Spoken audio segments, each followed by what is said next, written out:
जय दोस्तों, नमस्कार। सबसे पहले मैं आपको एक क्लिप दिखाना चाहता हूँ। आप ये क्लिप देखिए। ਜਦੋਂ ਦਾ ਇਮਰਾਨ ਖਾਨ ਆਇਆ ਉਦੋਂ ਦਾ ਇੱਥੇ ਆਵਾਮ ਮਰ ਰਹੀ ਭੁੱਖ ਨਾਲ। ਸਵੇਰ 7 ਵਜੇ हमने 11 ਵਜੇ ਤੇ ਰਾਤ ਤੱਕ ਖਲੋਣਾ ਹੈ। ਮੈਚ ਜਿੱਤਾਂਗੇ ਫਿਰ ਵੀ ਭੁੱਖੇ ਹੀ ਰਹਾਂਗੇ। ਹਾਂਜੀ ਫਿਰ ਵੀ ਇਹ ਅਸੀਂ ਮੈਚ ਨੂੰ ਕੀ ਕਰ ਸਕਦੇ ਹਾਂ, ਸਾਨੂੰ ਖਾਣ ਨੂੰ ਨਹੀਂ ਲੱਭਣ ਡਿਆ ਇੱਥੇ। ਅਸੀਂ ਮੈਚ ਨੂੰ ਕੀ ਕਰਨਾ ਹੈ? ਅਗਰ ਉਹ ਮੈਚ ਜਿੱਤ ਵੀ ਜਾਂਦੇ ਨੇ, ਮਜ਼ਦੂਰ ਨੇ ਜਦੋਂ ਘਰ ਜਾਣਾ ਹੈ, ਉਹਨੇ ਬੱਚਿਆਂ ਨੂੰ ਇਹ ਤਾਂ ਨਹੀਂ ਜਾ ਕੇ ਕਹਿਣਾ ਕਿ ਅਸੀਂ ਮੈਚ ਜਿੱਤ ਗਏ। ਬੱਚਿਆਂ ਨੇ ਤਾਂ ਕਹਿਣਾ ਸਾਨੂੰ ਕੋਈ ਚੀਜ਼ ਦਿਓ ਖਾਣ ਲਈ। ਅਸੀਂ ਤੇ ਭੁੱਖੇ ਬੈਠੇ ਹਾਂ। ਮੈਚ ਜਿੱਤ ਗਿਆ ਤੇ ਕਿਹੜਾ ਉਹਨਾਂ ਸਾਨੂੰ ਕਣਕ ਲੈ ਦੇਣੀ ਬਿੱਲ ਖਾ ਲਓ।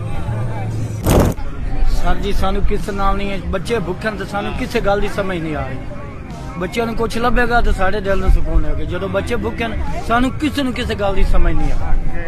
6 ਵਜੇ ਤੇ ਬੈਠੇ ਆ ਟਾਈਮ ਤੇ ਕੋਈ ਲੈ ਜਾਾਂਗੇ ਤੇ ਬੱਚਾ ਚੁੱਲ ਬੱਲੇਗੀ, ਦੀਵਾ ਬੱਲੇਗਾ, ਨਹੀਂ ਬੱਲੇਗਾ ਨਾ ਕਿਰਾਇਆ ਦੇਵੇਗਾ ਤੇ ਨਾ ਕੁਝ ਹੋਏਗਾ। ਸਾਡੀ ਵਾਸਤੇ ਮੈਚ ਜਿੱਤੇ ਕੋਈ ਹਰੇ ਸਾਨੂੰ ਕਿਸੇ ਗੱਲ ਨਹੀਂ ਆ। ਮਹਿੰਗਾਈ ਦਾ ਮੈਚ ਨਾਲ ਕੀ ਤਾਂ ਲਗਾ ਦੇਣ। ਉਹਨੇ ਮਹਿੰਗਾਈ ਤਾਂ ਕਰਨੀ ਹੈ, ਚਾਹੇ ਉਹ ਮੈਚ ਖਿਡਾਏ ਚਾਹੇ ਜੋ ਮਰਜ਼ੀ ਕਰੇ। ਪੈਟਰੋਲ ਵੇਖੋ ਕਿੱਥੇ ਚਲਾ ਗਿਆ। ਮੈਚ ਜਿੱਤ ਜਾਈਏ ਤਾਂ ਸਭ ਠੀਕ ਹੋ ਜਾਏਗਾ। ਨਹੀਂ ਮੈਚ ਜਿੱਤ ਜਾਣ ਤੇ ਸਾਡੇ ਘਰ ਘਰ ਆ ਕੇ ਕਿਸੇ ਸਾਨੂੰ ਦੇ ਜਾਣੇ ਆ ਤੁਹਾਡੇ ਪੈਸੇ ਨੇ ਤੇ ਘਰ ਬਹਿ ਕੇ ਤੁਸੀਂ ਖਾਵੋ। ਅਸੀਂ ਰਾਤ ਨੂੰ ਇੱਥੇ ਦਿਹਾੜੀ ਕਰਕੇ ਜਾਣੀ ਤੇ ਰਾਤ ਨੂੰ ਜਾ ਕੇ ਰੋਟੀ ਖਾਣੀ ਹੈ। ਸਾਨੂੰ ਦੇਣਾ ਤਾਂ ਕੰਮ ਹੀ ਨੇ, ਐਵੇਂ ਤਾਂ ਨਹੀਂ ਦੇਣਾ ਨੇ, ਕੰਮ ਤਾਂ ਚੱਲਣ ਦੇਣ ਨਾ। ਅਸੀਂ ਆਦੇ ਹੱਥਾਂ ਪੈਰਾਂ ਦੀ ਮਿਹਨਤ ਕਰਦੇ ਖਾਈਏ, ਜਿਲੇ ਕੰਮ ही बंद है फिर ਅਸੀਂ ਖਾਣਾ ਕੀ, महंगाई बहुत है। ये क्लिप दिखाने का सबसे बड़ा मेरा उद्देश्य ये है कि कुछ दिन पहले जैसे कि हम लोग जानते हैं कि पाकिस्तान ने इंडिया को हरा दिया। और इंडिया को जब पाकिस्तान ने हराया, आप सोचो कि इंडिया वालों को तो बुरा लगेगा ही, जाहिर सी बात है, हम लोग इंडियन से तो बुरा तो लगेगा ही। लेकिन फिर भी चलिए ठीक है, मैच है, एज अ मैच हो जाता है। इंडिया जीतता भी है हारता भी है तो ठीक है, कोई दिक्कत नहीं है। हम लोग तो पाकिस्तानी भी जैसे नहीं है कि इंडिया अगर हार गया तो कहीं भी आपने ऐसा नहीं देखा होगा कि इंडियंस ने अपने टीवियों को फोड़ा होगा।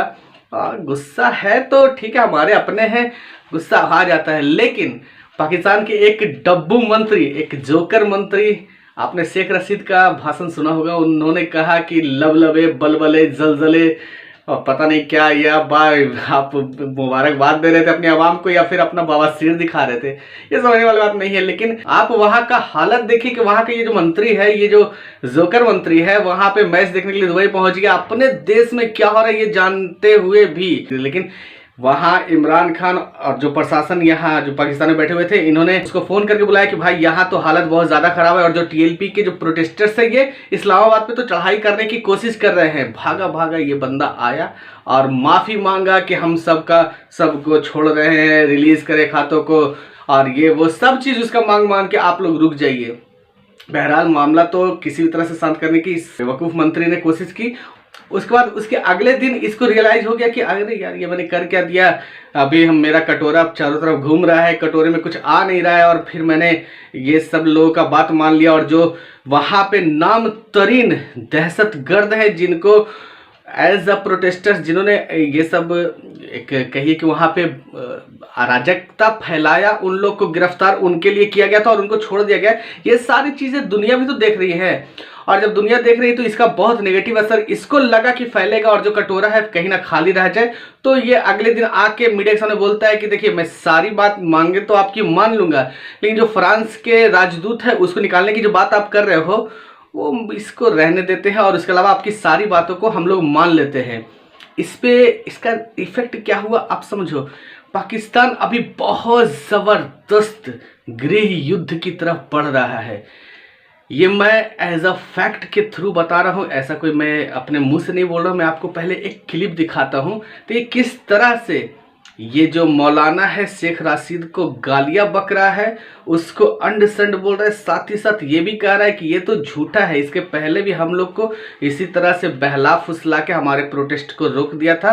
तो आप एक बार हमारे साथ धोखा कर सकते हो, हर बार नहीं। इस बार तो इंशाल्लाह हम लोग इस्लामाबाद पे चढ़ाई कर देंगे। आप जानते हैं कि धरने में चूँकि नेट नहीं आ रहा, तो मुझे अभी शेख रशीद साहब की प्रेस कॉन्फ्रेंस सुनने के लिए एक जगह आना पड़ा, और थोड़ी देर के लिए मैं आया, शेख साहब की प्रेस कॉन्फ्रेंस सुनी।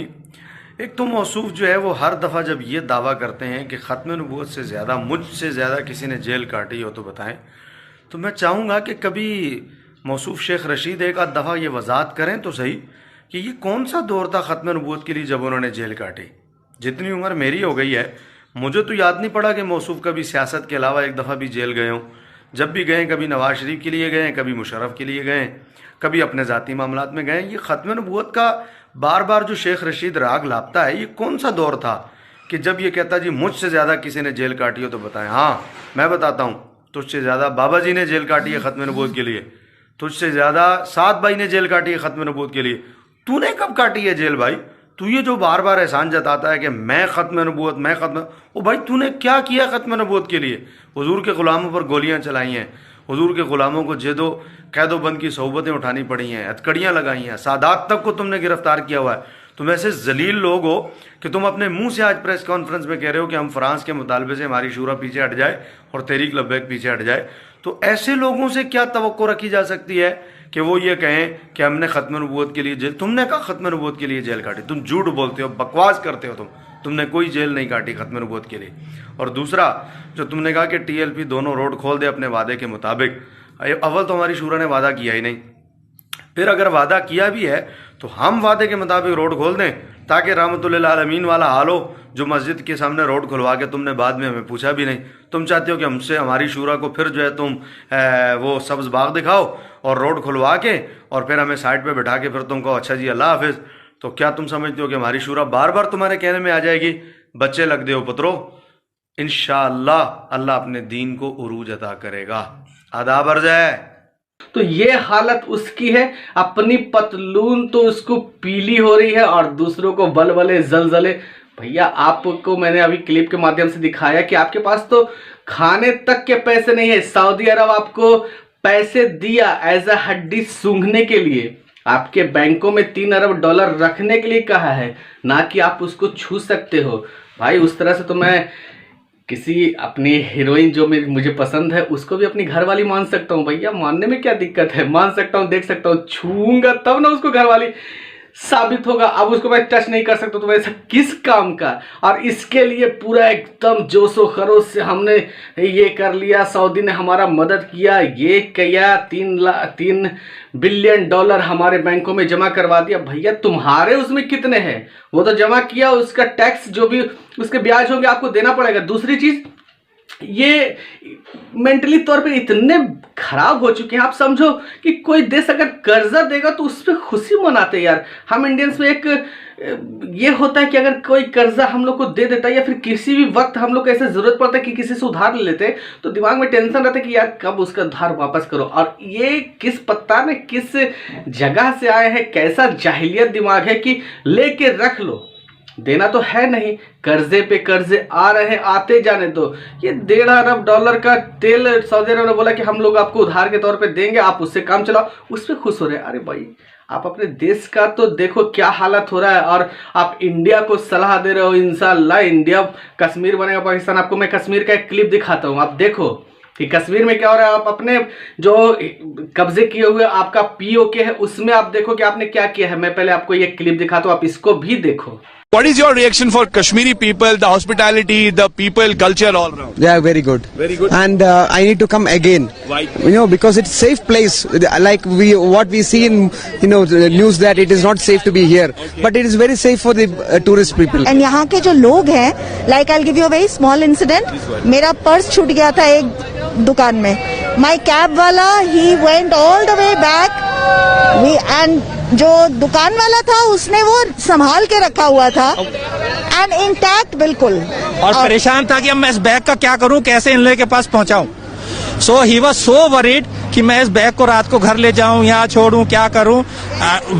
ही वाज, और उसने इतना एश्योरेंस दी कि सर ये बैग आप 4 दिन बाद भी आके ले जाते तो आपको ऐसे। यहाँ का वातावरण, यहाँ का माहौल कैसा लगा आपको? बहुत बढ़िया। यहाँ तो बिना बरसात के मोर नाच रहा है। क्या ऐसा लग रहा है जैसे पुराना बुखार बाहर निकल गया हो। बहुत अच्छा लग रहा है। कहते हैं और हैं जो अपनों से कतरा के चले हैं, हम वो हैं जो गैरों को भी अपना के चले हैं। क्या बात है शेर। तो आप देखो कि कितना अंतर है दोनों में, और फिर आप उछल के आ जाते हो बलबले जलजले। अरे आप लोग मानसिक तौर पे बीमार हो चुके हो, आपके पास अब कुछ रहा नहीं।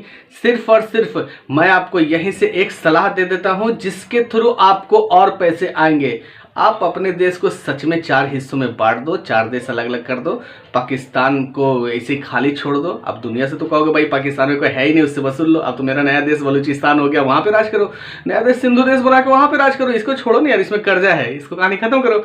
यही एक आपके लिए बेस्ट तरीका है। आप यही तरीके से कर्जों से मुक्त हो सकते हो, वरना इस जिंदगी में तो आपकी बर्बादी के अलावा कुछ और रखा हुआ नहीं है। होप सो आपको ये वीडियो पसंद आएगा दोस्तों। मिलते हैं नेक्स्ट वीडियो में, तब तक के लिए धन्यवाद।